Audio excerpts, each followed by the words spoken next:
Hello, everyone, and welcome to today's webinar on building energy communities in Ireland. This is the third webinar of the series Homegrown Energy. The last one will be next Thursday on the 25th. And will be mainly focused on how to start and develop an energy community. Today, instead, our focus will be mostly on islands. And today we are having a rich program.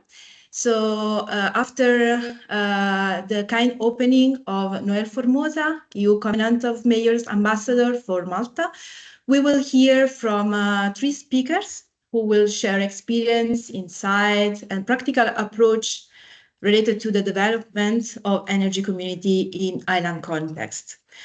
So now, without further ado, I will give the floor to Noel Formosa. So Noel, the floor is yours. I will just stop sharing the screen. Good morning to everyone, and thank you for joining this webinar, and thank you for organizing such an important webinar.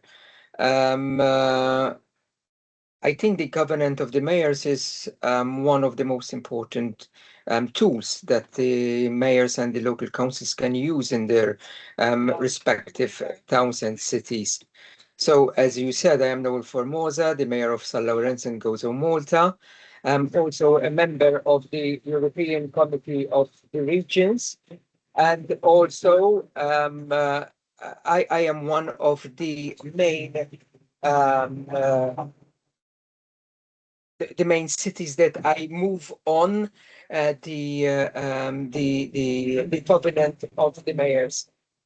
I think that the homegrown energy is particularly relevant for the islands, and islands faces unique challenges. So this is why it is important to have such an important webinar. Islands' unique challenges are the dependence on important energy, limited economies of scale, higher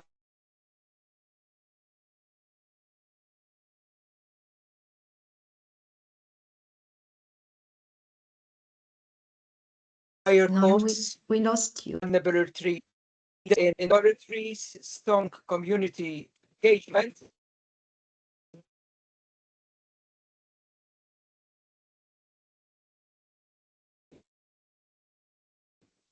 availability to pilot and round. It's not only about climate action, it is energy security, affordability, resilience, economic opportunities, and better quality of life. Local authorities have the key role to closest level of government to citizens, building trust, leading by example, and encouraging behavioral change. So, experience from my community from San Lorenzo, I can say that we are committed to sustainability. We are committed to renewable energy initiatives, sustainable mobility projects, climate action, integrated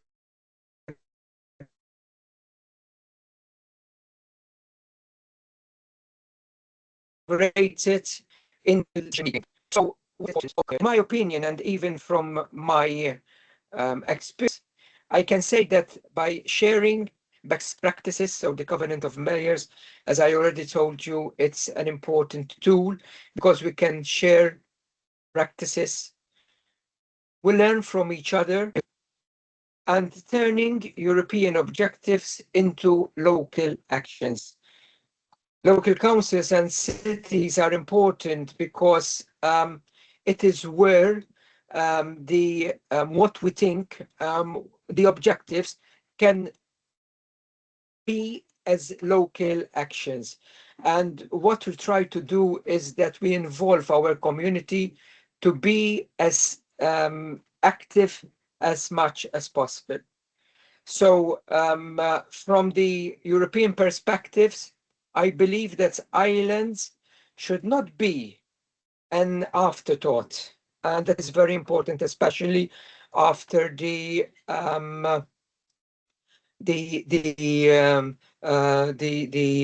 Commission's islands study that it's being done at the moment. So islands should not be an afterthought. They need for island-proof policies. We need better access to funding and recognitions of territorial realities. So we have to have a strong belief that islands should not simply adapt to energy transition. Islands can help lead it, and that is very important. And to conclude, I look forward to hear experiences, as I can see from the agenda, from across Europe. I am here to learn because it is very important to learn not just for my city, not just for my country, but even on an European perspective. We work a lot on the island's perspective, so this is going to be an experience for us to learn more. Once again, thank you for organizing such webinars or from each other, and not just learn. We take what we learn to our communities, and we try to adapt what we are learning at what we are sharing. As I already said at the beginning, the Covenant of the Mayors is one of the important tools, not just for the cities, islands, but even for Europe. So the cooperation and exchange of knowledge is essential. So it is very important that we keep sharing, and we should keep building a more sustainable, resilient, and energy independent future for our island. So I wish you all luck in the hour, and I really look forward to hear more from you and to learn more from you. Thank you. Thank you, Noel. And regarding practices, yes, exactly. Today, I was just mentioning at the beginning, we are having a couple of examples, both from small Mediterranean islands and from bigger islands of Spain, because we are having both as our first speaker will be Flaminia Feiza, and she's going to introduce us the island project and a couple of examples from Italian small islands. And then after focus on business models and financial planning for renewable energy communities in small islands, we are moving the focus on bigger islands on Spain. So we are having also from the government of Gran Canaria an example of what they are doing on energy communities there. So now let's move to our first example, our first experience. So Flaminia, the floor is yours. Thank you, Valentina. Let me just share my screen. Okay. So, good morning, everyone, and thank you, Valentina, for your introduction, and also Noel for your speech. I will start exactly from there. So today I'm going to bring you some real-world examples for renewable energy community implementation on small islands. I will have a focus especially on the Italian islands of Procida and Ponza, and all the presentation will be framed into the ISLET project, Life ISLET project that assess exactly the community-led energy transition for the Mediterranean area. Coming to renewable energy communities, they can be a very concrete opportunity for small islands, but small islands, as Noel was saying, can be leader in the energy transition for the EU. In fact, according to the European Commission, there are about 2,400 small islands, inhabited islands in the European Union, and they can offer a great potential for what it concerns renewable energies, because they have usually they have solar energy, but also wind and marine energies that are still not used, because a lot of islands, most of them still rely on fossil fuels and the connection from the continental grid. Small islands are also systems pretty difficult to build a transition on, because they are often isolated, they have weak grids, and also high cost of infrastructures and limited land availability. So it makes more difficult for them to have a transaction in this sense, but they can become a pilot model for the green transition. And the Life ISLET project puts its basis exactly there. So the Life ISLET project is focused on the citizen-led local energy transition for small islands, and its main objectives are to strengthen the municipalities' capacity to support the creation of RECs in small islands, but also to improve the collaboration and the cooperation between all the local parties into the community. And it aims to do so by developing and test a common model and methodology for building these kind of communities in the Mediterranean islands. It then also has finds its place as a knowledge leader for the regulations, funding opportunities, and all the necessary to build a model of REC in the small islands. So coming to practical aspects, the Life ISLET project had 3 pilot islands, Procida in Italy, Cres in Croatia, and Astipalia in Greece. But before going to the islands, it aimed to define and develop a methodology to access the financial instruments to develop this kind of communities, and it was based on the best practices coming from the Sansa Energy Academies. After that, the Life ISLET project had a step-by-step pathway that started from an analysis of the local context of the island, for then coming to the assessment of tender documents. So I will just show these steps with the example of the Procida island in Italy, which was the pilot island for Italy for the Life ISLET project. And it all started with this analysis of all the characteristics and the context of the island, because every island it's by himself, so it has to be assessed for its unicity. So it started from geography, climate, demographic, transport, and energy production and consumption analysis. And this is important to be done for each island by itself, because it can change from island to island. For example, for Procida, there was an important energy demand due to the tourism, especially during the summer period, linked also to the public transport.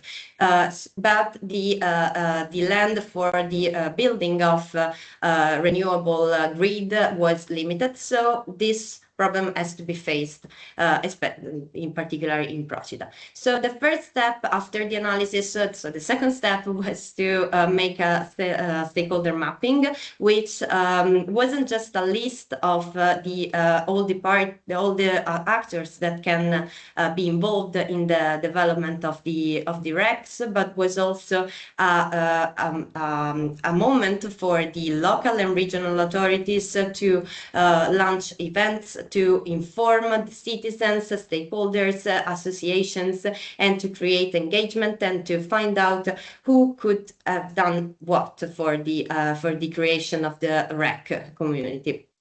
After that, we had the mobilization of the local actors, which was the most delicate phase because it, after some engagement events, the local authorities had to collect opinions and feedbacks from the stakeholders and citizens, because the core of this, of the creation of a REC community is to have the participation of the local people involved, and it cannot be just some decision made from above. So this process then finalized in the formation of a core group that was the one that had the engagement activities and events that include and shared all the information with the citizens, and here we can see some examples of these engagement and events, and then it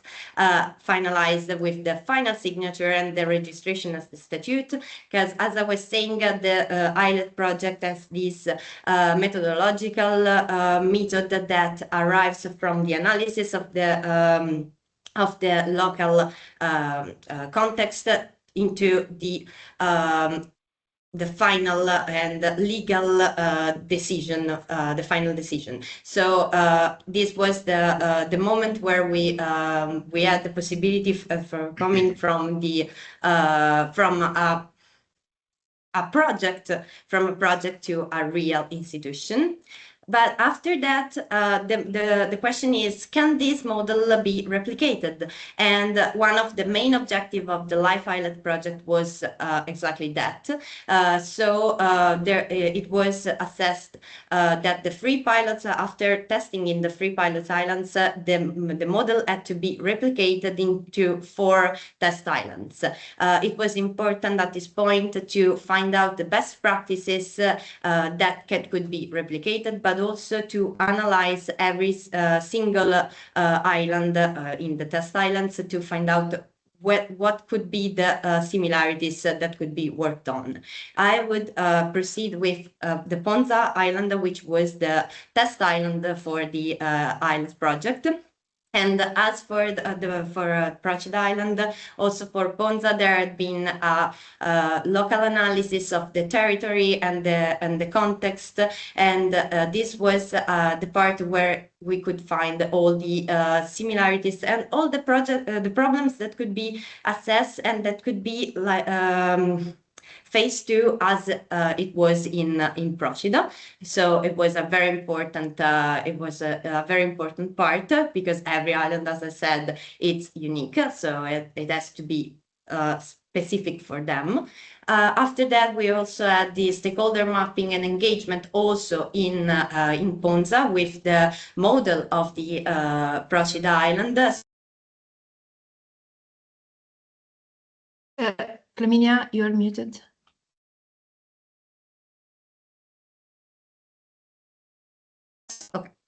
Okay, sorry for that. Okay, so then there were the two most important parts of this step was the replication of the best practices, but the most important one was the peer-to-peer exchange workshop, because one of the aims of the Life ISLET project was the exchange from an island to an island in order to create a network among all the islands, because the ISLET project is not just giving some guidelines for the small islands, but to give practical examples, and that can be like from another island is the best way to do that. And so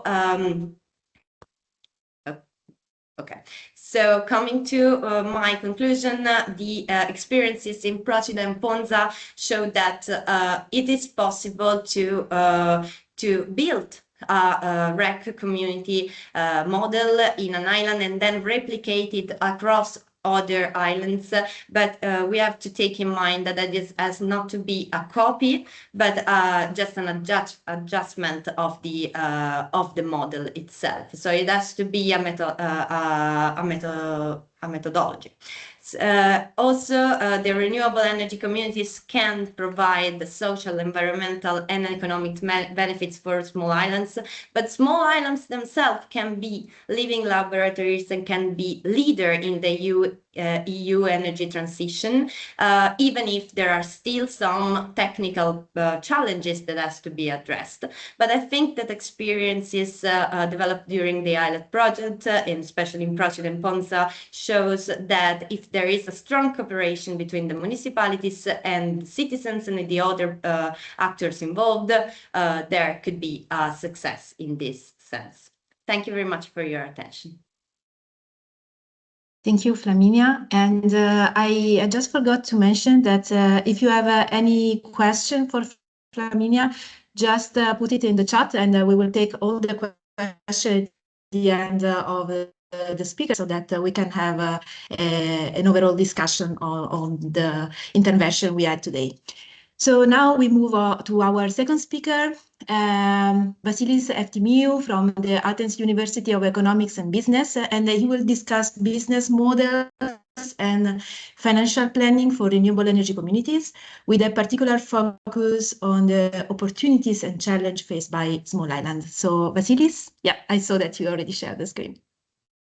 Thank you, Valentina. Thanks for the introduction.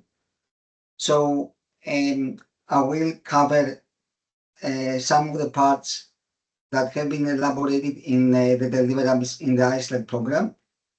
Okay. So what is the main methodology we applied for ISLET? This slide is the overview. So basically, the idea was the final outcome would be to determine the funding sources of the renewables project developed by the energy community, and also evaluate the financial viability of the project itself. To get to that, we need to do all the pre-work and all the preliminary steps. Namely, we need to review the regulatory limitations, determine what is the optimal technology and size of the project, then decide what is the optimal business model for this particular technology and size of renewable project, and following that, via the tool of the business plan, determine the financial planning, the funding sources, and the financial planning of the project. So one of the very first things to determine in terms of financials is the optimal business plan of the renewable energy community. What are the options available in this domain? We have two main categories. One is the collective self-consumption model, whereby the production of the renewable energy production of the energy community is actually consumed by the members. Under this category, we have two sub-options. One is the net metering, and the other one is the net billing model. I will not go into the details of the models, but of course, I will be happy to provide more understanding on the Q&A session. And then next to it, we have the second category of business models, where the energy produced by the energy community is sold to a third party. Of course, this goes centrally through the energy exchange. Under this category, we have three usual options: the feed-in tariff, the feed-in premium. These two are regulatory options set by the regulatory framework of how the power production can be used, can be capitalized, can be commercialized. And the third option, the power purchase agreement, is a purely market-driven approach that I will explain a bit later on. So, for an energy community, it is vital to determine the optimal business model. So we apply a specific roadmap through this flowchart, by which we answer the basic questions to get to the final decision. So, of course, we have to understand whether the self-consumption model is allowed in a specific country or in a specific region, because in most of the cases, this is the preferred one. So if we have eligibility under this category, then we just have to decide whether net metering or net billing is the allowed option or the most preferred one. In case self-consumption models are not allowed or feasible in a region, then we have to look for the other category, under which we have to decide or conclude whether it is possible to get a feed-in premium, a feed-in tariff, and if these two are not available by the, by the state, basically, because these are subsidy-driven programs, then the only option we can have is the private PPA, the private power production agreement. Now, the second layer of our analysis, after, of course, having selected the optimal business model, comes to financing.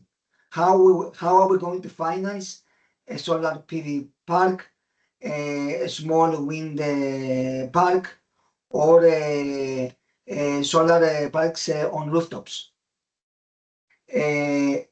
Always we start with the options available in the market. So this is just an overview of the options. These are the traditional ones, meaning the grants that may be or may not be available by the state, by the governments. B, equity. Equity is basically membership fees that are financing the project through the energy community, or sponsorships. So third parties that would like basically to support this sustainable idea. And the third funding source, which is a traditional one, is debt. Debt coming either from a commercial bank or a development finance institution. Now, an alternative financing option that is actually very well suited for sustainable projects and also for initiatives that have a bigger social impact is crowdfunding. Okay, so this is just a diagram showing the subsections of crowdfunding. We may have financial crowdfunding or non-financial crowdfunding, and under the financial one, we're going to have equity crowdfunding or debt crowdfunding. Same as we did for selecting the optimal business model, we will apply a roadmap or a flow chart to determine the available funding sources for the project. And following that, we will actually measure the funding gap. The funding gap is the money, to put it very simply, that the renewable energy community will lack after considering the ones that are readily available, meaning the ones that are given by a grant, the ones given by memberships, and the ones that are quite likely are happily given by a local sponsor, by like an SME or the local municipality that will act as a sponsor to the project overall. So in this diagram, you will see that we have a total capex, a total budget of about 1.4 million euro, out of which about 50% is readily available by contributions from members, local sponsors, and a grant.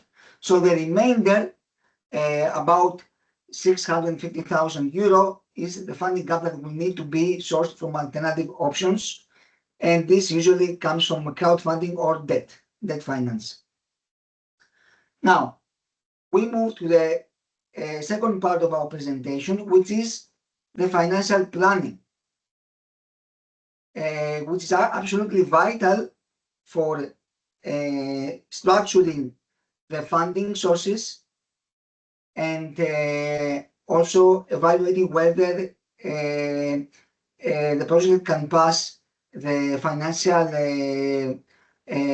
threshold, okay, whether it's actually a profitable project, whether it can cover its expenditures. The business plan provides a very holistic approach, a holistic study approach, under which we present not only the pure financial aspects, but we present the market analysis, the technical plan of the renewable project, the financial plan, the funding strategy. We proceed to the extra mile of actually describing the implementation of the project with specific tasks, timetables, and objectives. And at the end, we make an overall risk assessment of the project itself, technically B, the financing risks, and C, understanding what are operating risks, regulatory risks, and usually this comes together with a presentation of the social impact of the ESG impact, both social and environmental. To make the understanding, to provide clarity to the business plan, I'm using the business plan that we drafted under ISLET for a specific renewable energy community that is going to be established or is already established in Kres Island of Croatia. So I will give you some details about the background. The initiative has already started through an energy cooperative called Apsirtidis. This initiative aims to construct and operate solar parks of about 465 kilowatts. Already an investment has been made of about 100,000 euro to develop the plant. The solar energy will mostly come from rooftops. Sorry, will come from a solar park in Philozici, plus some will come also from a rooftop that is already installed in the kindergarten of the island. Now, we assessed all the different options, and we understood that the only one eligible or available according to the framework is a virtual PPA, and we decided that the virtual one would be easier to implement. A virtual PPA basically is a mechanism under which only cash flows are being transferred from the energy producer to an energy consumer. And this under the PPA mechanism, there's a set line, which is the PPA price. Whenever the market price of the energy is higher than this PPA price, basically the excess of the revenue is transferred from the energy cooperative to the power consumer. And in periods where we have the other way around, where the power price is actually lower than the set PPA price, the cash deficit at the revenue level has to be compensated from the energy consumer back to the renewable energy community. So this is a graphical illustration to understand that in periods where the market price is high, the community will transfer cash out of its out of its bank account to the power consumer, and of course, the power consumer will return money back to the energy community in times where energy prices are low. According to the business plan, we estimated the optimal capital structure, namely how much is calculated by how much funding comes from equity members, and then following that, we understood that about 45% is the funding gap that will need to be covered by crowdfunding or a loan. These are the financial projections that came at the end of the financial planning Of course, we have incorporated many financial inputs about energy production in volumes, about energy prices, about the capital expenditure to construct the PV, and also the operating expenses to run the PV for about 20 years. And these are the conclusions of the detailed financial analysis. We have a positive EBITDA. EBITDA stands for earnings before interest, tax, and depreciation over 25 years. The EBITDA will be enough to cover the servicing of the loan of the renewable energy community. So it is just about to break even for the next 20 years. However, following that, the energy community is quite likely to also make money, net earnings out after the servicing of the loan. And overall, we have established the financial viability of the project. So thank you very much for the attention and also for a small delay ahead in my presentation. Thank you very much, Vasilis. And yeah, I ask all the participants again to drop your question in the chat, so that then after Alexis we can take your question and have a discussion with the speakers. So now I give the floor to our third speaker, Alexis Lonzano Medina, that is joining us from the Canary Islands, and he will share us the experience of Siete Palmas Energy Community, that is a successful community-led energy initiative. So, Alexis, the floor is yours.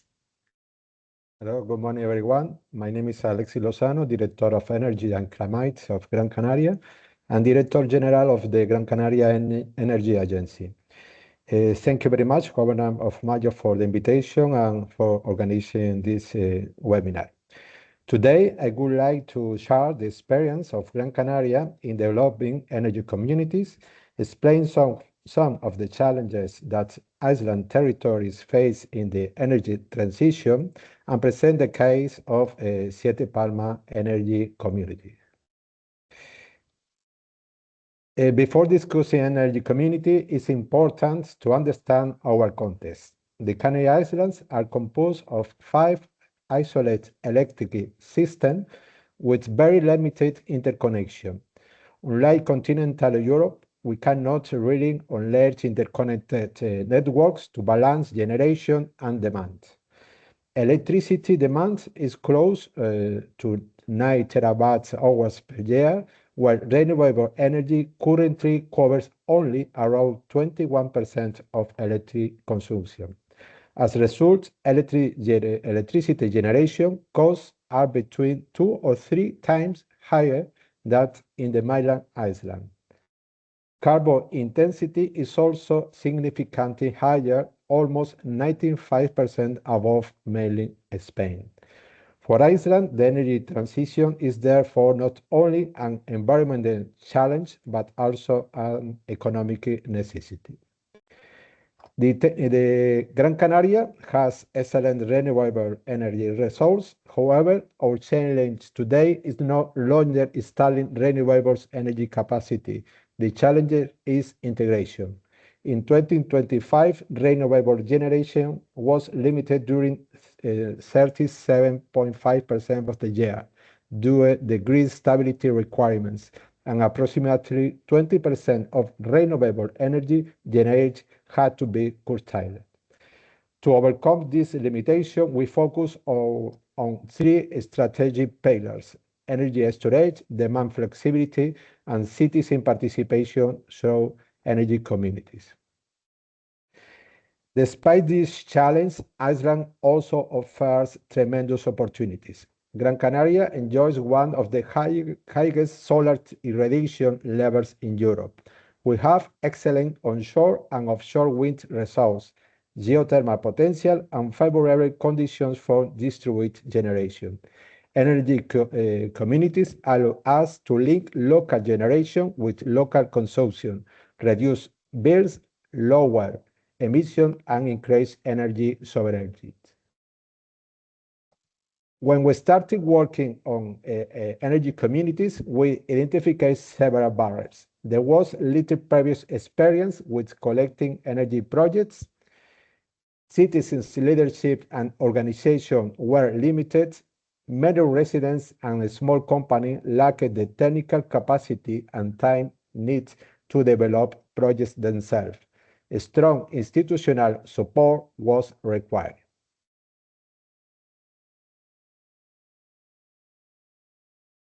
Energy communities face technical, legal, financial, or organization change that requires condition support. Assistance is needed throughout the entire project life cycle, from formation and financing to operation and management. For that reason, we create and provide technical expertise and continuous institutional accompaniments. The Energy Agencies of Gran Canaria is a public business entity created in 2016. Its main objective is to achieve energy sovereignty in Gran Canaria through renewable energies resources. Energy communities are one of the key instruments helping us achieve this objective. Since 2022, the energy agencies has positioned energy communities as a strategic pillar of the island energy transition. We established a comprehensive support program based on technical consultancies, collective self-consumption management, and operational support. We also developed a dedicated web platform, comunidadesenergeticasdegranCanaria.com. A major opportunity emerged in 2023 through the Next Generation Funding Program. It offered up to 80% funding for non-profit organizations like the Energy Communities Association. However, grants were only paid after project completion, creating a major financing barrier. To overcome these challenges, we developed an innovative financial model. Installation companies compete not only on technical quality and prices, but also on financing capacity. This approach unlocks projects while preserving communities' ownership and control. This model enabled to launch of 4 pioneering engineering communities across Gran Canaria. Together, they represent approximately 2.6 megawatts of installed capacity and almost 4 gigawatt hours of annual generation. Among these projects, one stands out, the Siete Palmas Energy Community. Siete Palmas is a residential district located in Las Palmas de Gran Canaria. The project started in 2022 and progressed through communities engagement, funding approval, and implementation. Today, it includes 11 residential buildings and more than 1 megawatt of installed photovoltaic capacity. The project includes around 200 confirmed users. Installed capacity reached approximately 1.1 megawatts peak, and annual generation excess 1.7 gigawatts. Participants are expected to reduce the electricity bills between 40 and 60%. Creating an energy community is a structural process that we have learned along these years, and it starts with citizen engagement, continues through technical and legal development, and finishes with implementation and long-term managers. In all this, the communication is very important. Energy communities are not only technical projects, they are also social projects. Citizen participation, trust, and communication are essential throughout the entire process. Building an energy community is ultimately about building a community of people around energy transition. The lesson that we have learned during this period is following. The grid capacity remains one of the main barriers to scaling up the energy communities. Access to upfront financial is very critical. Technical and legal financial support is essential, and public support remains for us remains indispensable. To conclude, Iceland faces unique challenges due to the isolated energy system. Renewable energy generation alone is not enough. We also need storage, flexibility, and citizen participation. Energy communities provide an effective mechanism to involve citizens directly in the energy transition. And thank you very much for your attention, and I look forward for your questions. Thank you very much, Alexis. And now I will open the floor to whoever has a question for our speakers. I don't see anything in the chat, so if you want, you can also just open your mic and ask your question. We are having a shy audience today. Nobody has a question? Probably I can start. I can just ask a question. We are having still 10 minutes before the end of this webinar. I will just ask each of you if you can just give. I mean, we heard several. I mean, examples. You already mentioned that. Depending by the specificity of the island, then you can proceed with a different approach in supporting energy communities. If you have just to mention the main specificity of working in a small or in a more complex, I will not say big, but I mean, we saw that Canary Island is a specific context because we are speaking about many islands that are much bigger than Ponza and Procida. But if you have just to mention, also comparing what you presented to the other example, specificity of Canary Island and Ponza and Procida means in promoting in this local, in the different local context, the energy community, what you will mention means the way to engage people, the type of resources that you are looking at. I mean, I don't know, the way that you analyze the main aspect to consider what you will mention as a specificity. Flaminia, probably you want to start? Yes, thank you for your question. I cannot speak, of course, for bigger islands, but of course, in small islands, you have to have an approach with the citizens because the community is very, very strong. So it's very important to start from the engagement of the stakeholders, as I was saying in my presentation. So everything, yes, of course, you have to start from an analysis of the territory, but then you have to get to the citizens and the people because they have very it's like the relations and the connections between people are like stronger than in bigger cities, of course, because they are very small communities. So I think that that's the great difference between a bigger island and a small island, that you have to start from from building the community and then proceed to the renewable energy part, I think. I don't know if this answers your question. Yes. Alexis, what do you think? I mean, how did you proceed in your case in Canary Island? For my point of view, the problem is the same for a small island and bigger island. You have to convince the people to show what is the model and to engagement all the people to participate in the energy community.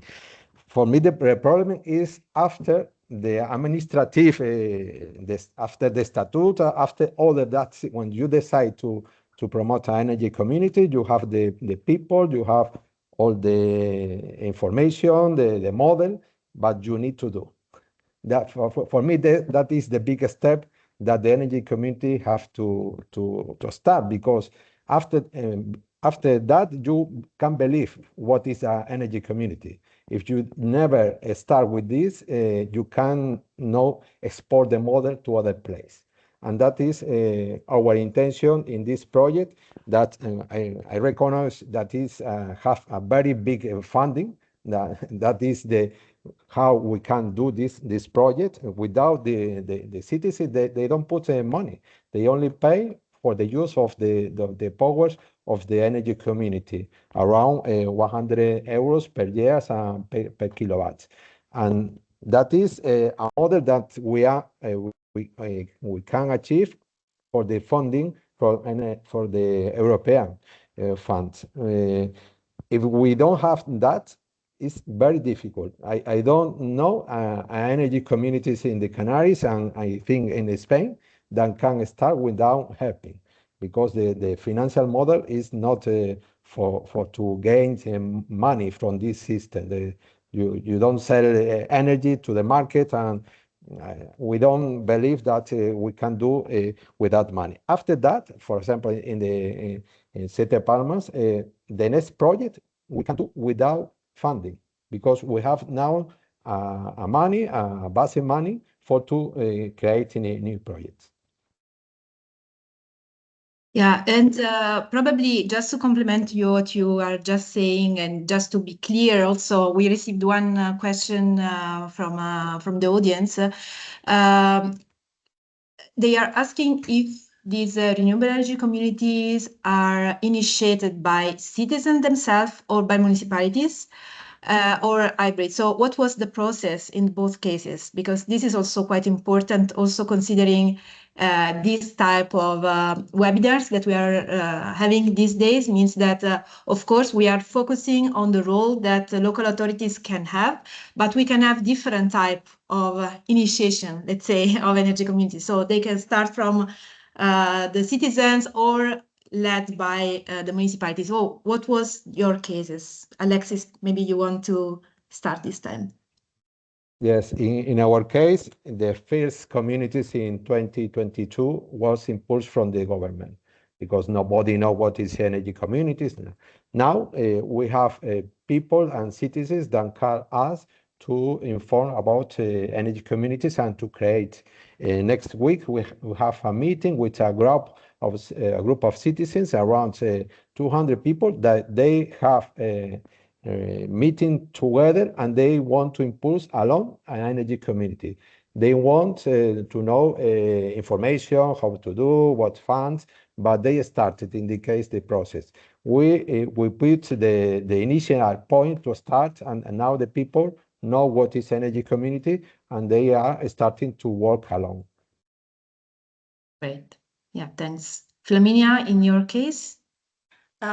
So also in my case, like in the case of the ISLET project, the model was hybrid. So specifically from the Life ISLET project, it starts from the local authorities, because the municipalities, they were involved themselves in the project.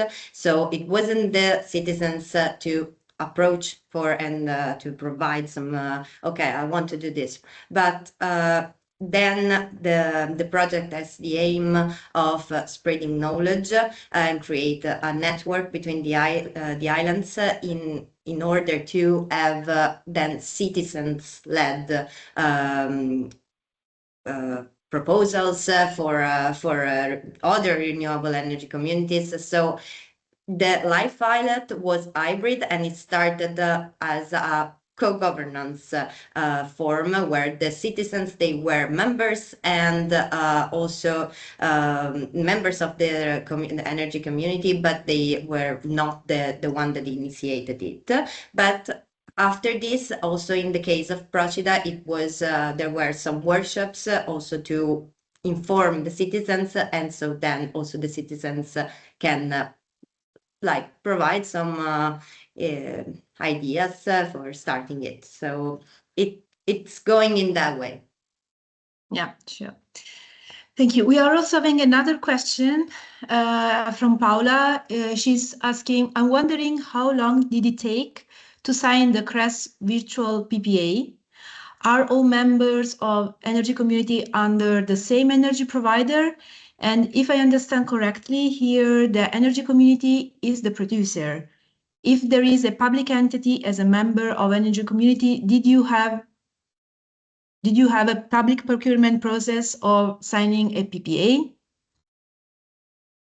Yes, so thank you very much for this a very interesting question. Let me clarify two things. The project, the renewable project, is still to finalize its licensing, its development phase. So no PPA has been searched or signed with anyone. Okay, so we are still on an earlier stage. B, the energy community has not yet been established for some due to some basically legal issues. So we have one scenario whereby the existing energy cooperative that has already, initiated the development of the solar park will be converted to the energy community. Another scenario is that this may not be the case. So let me explain how the PPA now comes very conveniently into both scenarios. In the first scenario, the energy community will be the producer, the power producer, and under a virtual PPA, there will be a third party, a power consumer. It could be an SME, it could be a hotel in the island that has that is consuming considerable amount of power, and these two organizations will contract through the PPA agreement. So in this case, the power will be sold to the net, to the grid, but partially revenue will be compensated through the PPA agreement by the energy consumer. So in this case, the members will not, in a way, sell physically electricity to the energy consumer. It will be only a virtual cash arrangement. This is why I made it very clear in the presentation that we speak only about cash transfers and not about power volume transfers. So in this scenario, we don't really need to have the energy members being under the same energy provider. It's irrelevant. Okay. In the second scenario, and in this case, to also answer the last question, of course, it is absolutely recommended for the energy community to go into a public procurement process to receive competitive bids from potential energy from potential PPA counterparties. In the second scenario, where the conversion of the cooperative to an energy community is not possible, the PPA actually will be used it will be an arrangement between the energy cooperative, that will be the power producer, and the energy community that will represent the members, the households or the SMEs that would like to benefit from this structure. So in this case, cash will be transferred between the two that in a way belong to the same under the same umbrella.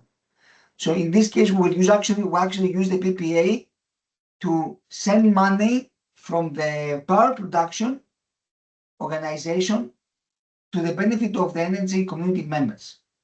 So they will only benefit financially through this structure, rather than doing other things like utilizing the power themselves or using a net billing approach. So hope I clarified all questions, and happy to give more clarifications if needed. Okay, thank you, Vasilis. If Paola, you want to follow up, you can just, okay, thank you.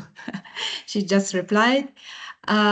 So, well, we are at the end of this webinar. I really thank you all the speakers of today. It was very nice to have you all here. And thank you also all the participants for joining. I just want to remind you that next Thursday on the 25th, there will be the last webinar of this series. So if you are interested, please register and join us next week. Well, I thank you all, and I wish you a nice afternoon. So thank you. Thank you. Thank you very much. Thank you. Bye.